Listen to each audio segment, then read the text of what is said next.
ऊंचे पहाड़ों में हरी भरी पहाड़ियों के बीच एक छोटा सा गांव था। घर छोटे और आरामदायक थे। वे पत्थर और लकड़ी के बने थे। लोग एक दूसरे को जानते थे। बच्चे संकरी गलियों में दौड़ते और खेलते थे। वे तितलियों का पीछा करते और हंसते थे। हवा ताजी और मीठी थी। उसमें चीड़ के पेड़ों और जंगली फूलों की खुशबू थी। गांव एक खुशहाल जगह थी। सब लोग शांति से रहते थे। गांव वाले खूब मेहनत करते थे। वे खेती करते थे और अपने जानवरों की देखभाल करते थे।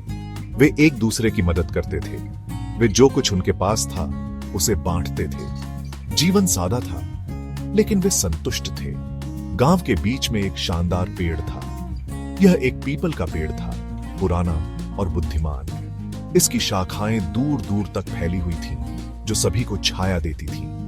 यह कोई साधारण पेड़ नहीं था, यह जादुई पेड़ था। जादुई पेड़ सदियों से गांव में था।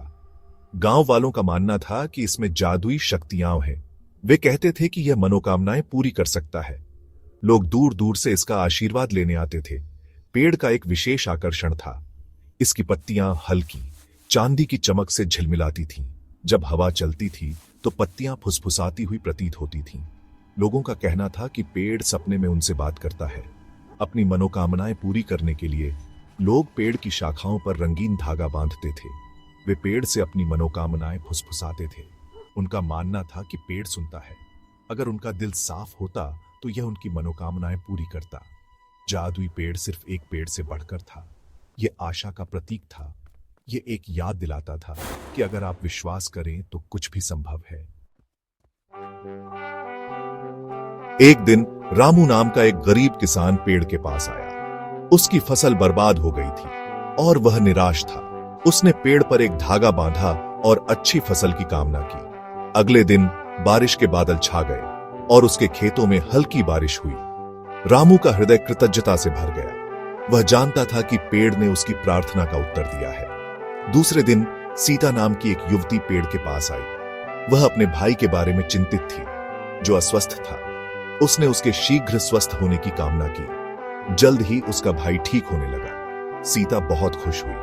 उसने जादुई पेड़ को उसकी दयालुता के लिए धन्यवाद दिया। बलबीर नाम के एक चरवाहे ने एक खोई हुई भेड़ की कामना की। एक दयालु महिला ने अपने बेटे के लिए खुशी की कामना की। पेड़ ने सबकी बात सुनी। पेड़ ने सबकी मदद की। गांव वालों का मानना था कि उनकी मनोकामनाएं जादुई पेड़ के जादू के कारण पूरी हुई, लेकिन शायद यह उनकी दयालुता और विश्वास था जिसने जादू को संभव बनाया। जादुई पेड़ ने गांव वालों को कई मूल्यवान सबक सिखाए। इसने उन्हें विश्वास की शक्ति के बारे में सिखाया। इसने उन्हें दयालुता के महत्व के बारे में सिखाया। सबसे महत्वपूर्ण बात, इसने उन्हें समुदाय की ताकत के बारे में सिखाया। पेड़ की रक्षा के लिए गांव वाले एक साथ आए। वे जानते थे कि यह एक अनमोल उपहार है। उन्होंने अपने बच्चों को पेड़ का सम्मान करना सिखाया। जादुई पेड़ ने गांव को करीब लाया। इसने उन्हें याद दिलाया कि वे सभी जुड़े हुए हैं। जादुई पेड़ सिर्फ एक पेड़ से बढ़कर था। यह आशा, दया और समुदाय का प्रतीक था। इसने हमें याद दिलाया कि एक छोटे से गांव में भी जादू हो सकता है। इसके लिए बस एक खुले दिल और थोड़े से विश्वास की जरूरत है।